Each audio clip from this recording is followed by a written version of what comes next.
अक्सर ये सवाल आपके मन में आता होगा कि ऑनलाइन अर्निंग कैसे करें। जब आप अपनी जिज्ञासा को शांत करने के लिए गूगल या यूट्यूब पर सर्च करते हैं ऑनलाइन पैसे कैसे कमाएं, तो बहुत से तरीके आपको मिलते हैं, लेकिन उनमें से अधिकतर तरीके आपका समय बर्बाद करने के अलावा आपको कोई लाभ नहीं देते या आप उन तरीकों को सही से नहीं कर पाते।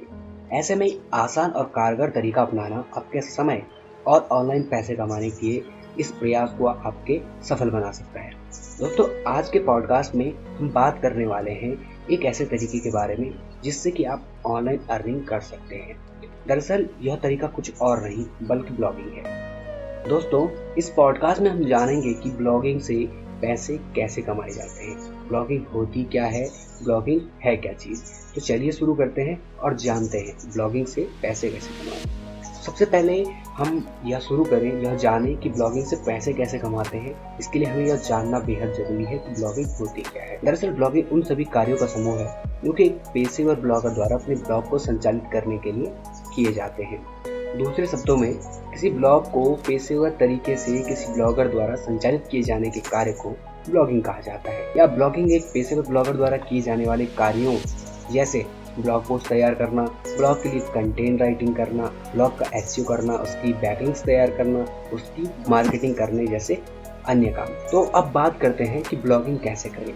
किसी भी विषय पर ब्लॉग या वेबसाइट बनाकर ब्लॉगिंग का सफर आप शुरू कर सकते हैं। लेकिन समस्या यहाँ यह आती है कि शौकिया तौर पर तो आप ब्लॉग स्टार्ट कर सकते हैं, लेकिन ब्लॉगिंग से अर्निंग कैसे की जाए, उससे पैसा कैसे कमाया जाए के सवाल का जवाब पाने के लिए आपको कुछ बातों का ध्यान रखना चाहिए। सबसे पहले तो आपको यह ध्यान रखना चाहिए कि ब्लॉगिंग आसान नहीं है। यह भी अन्य पेशे की तरह ही लगातार मेहनत और पर्याप्त ज्ञान की आवश्यकता इसमें होती है। आपको ब्लॉगिंग के लिए ऐसे विषय को चुनने की जरूरत होती है जिसके बारे में आपको अच्छी जानकारी हो और आप उस पर लंबे समय तक काम करने की रुचि भी रखते हो। इसके बाद आपको अपने ब्लॉग के लिए उचित नाम का चयन करना चाहिए। तकनीकी दृष्टि से अगर बात करें तो ब्लॉग का नाम आपके विषय से संबंधित होना चाहिए जो आपके ब्लॉग के लिए प्रॉफिटेबल रहेगा। आपको काफी फायदा इससे पहुंच सकता है क्योंकि आपका ब्लॉग का नाम ही आपके डोमेन के रूप में भी जाना जाना चाहिए।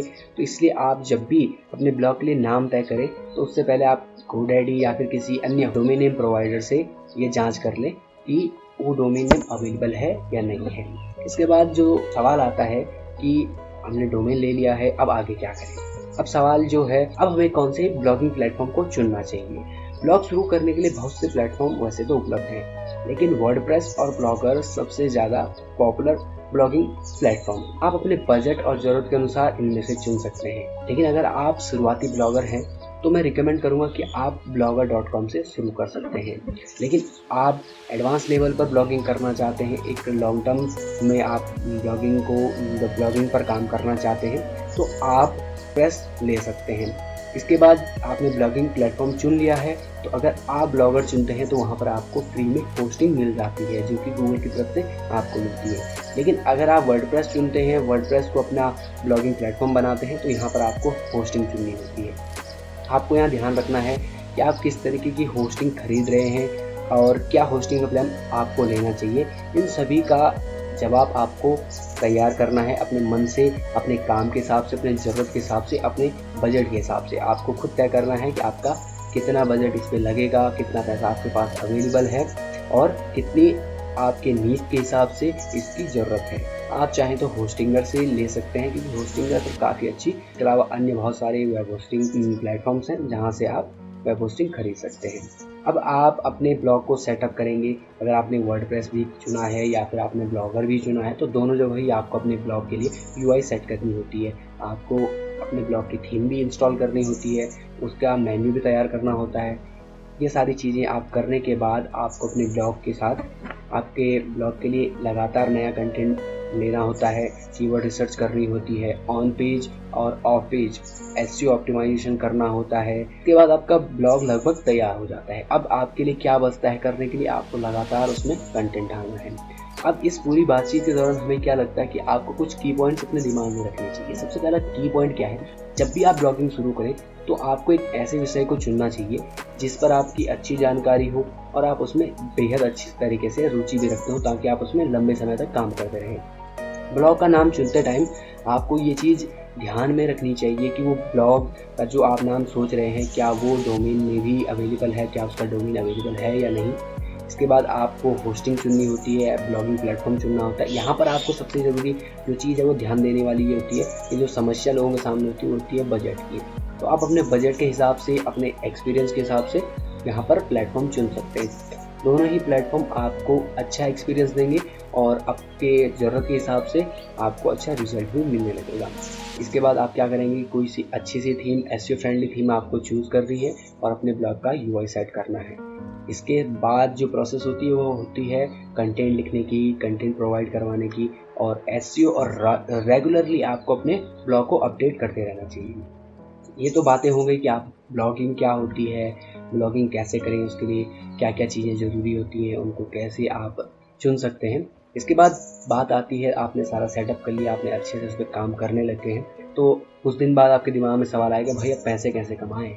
तो जैसा अब हम बिल्कुल समझ चुके हैं कि भाई ब्लॉगिंग शुरुआत ABCD क्या होती है वो हम समझ चुके हैं, तो अब ये सवाल आपके मन में काफ़ी तेज़ी से आने लग जाता है एक समय के बाद कि यार अब पैसे कमाने से अर्निंग कैसे निकालें। तो यहाँ पर काफ़ी सारे तरीके हैं ब्लॉगिंग से अर्निंग करने के लिए, जो कि मैं अभी आपको बताने वाला हूँ। सबसे पॉपुलर और सबसे आसान तरीका जो है ब्लॉग मोनेटाइजेशन के लिए वो है गूगल एडसेंस। गूगल एडसेंस सबसे कॉमन तरीका है और मैक्सिमम ब्लॉगर्स का पहला जो टारगेट होता है वो मोनेटाइज कराने के लिए वो गूगल एडसेंस को ही वो चुनते हैं। लेकिन गूगल एडसेंस के अलावा भी आपके पास बहुत सारे एड नेटवर्क हैं। अगर आपको एडसेंस का अप्रूवल नहीं मिलता है तो आप उनसे कर सकते हैं। इसके अलावा जैसे तबोला नेटिव एड्स हो गए और मीडिया.नेट है, पॉप एड्स होते हैं, एडकैश, इन्फोलिंक और काफ़ी सारे एड नेटवर्क यहाँ पर आपको मिल जाते हैं जो कि आपके ब्लॉग के हिसाब से, आपके ब्लॉग के ट्रैफिक के हिसाब से आपको अप्रूवल देते हैं और आप वहाँ से ऐड दे सकते हैं। इसके अलावा जो दूसरा तरीका होता है, काफ़ी पॉपुलर तरीका है और सबसे ज़्यादा मैक्सिमम अर्निंग यहीं से कोई भी ब्लॉगर करता है, वो होती है स्पॉन्सरशिप या फिर स्पॉन्सर पोस्ट के जरिए।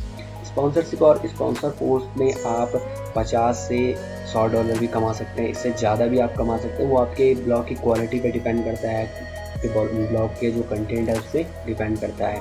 आपके क्या होता है कि स्पॉन्सर जो पोस्ट होती है उसमें आपको क्या करना होता है, सिंपली किसी प्रोडक्ट का या सर्विस का आपको रिव्यू करना होता है, उसके बारे में लिखना होता है, ये सारी चीज़ें होती हैं।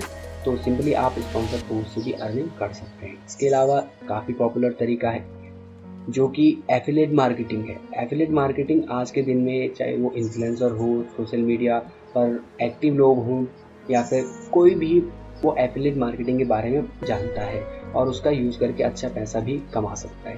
तो यहाँ पर आपको एफिलिएट मार्केटिंग के जरिए भी पैसे कमाने का मौका मिलता है जो कि आपको पैसिव इनकम देता है और काफ़ी अच्छी आप इससे अर्निंग कर सकते हैं। इसके अलावा जो अगला तरीका होता है जो कि काफ़ी, अगर आपकी वेबसाइट जो है न्यूज़ से रिलेटेड है या फिर आपका डेली कंटेंट उसमें जाता है, तो आप यहाँ पर लोकल कंटेंट या फिर डेली कंटेंट जो होता है वो अगर उसमें जाता है तो आप यहाँ पर आप डायरेक्ट एडवर्टाइजमेंट से भी पैसा कमा सकते हैं। बेसिकली डायरेक्ट एडवर्टाइजमेंट का 2 लेवल है, एक तो ब्रांड्स के थ्रू आपको डायरेक्ट मिल रहा हो काम, या फिर दूसरा जो तरीका है वो है आपके लोकल में, अगर आपकी न्यूज़ की वेबसाइट है, लोकल वेबसाइट है, तो वहाँ पर आप लोकल लोगों से, लोकल बिजनेसेस से, लोकल लीडर से या फिर जो भी लोग हैं उनसे आप एड्स लेकर अपनी वेबसाइट पर पब्लिश कर सकते हैं, उनको अपनी वेबसाइट पर डिस्प्ले कर सकते हैं।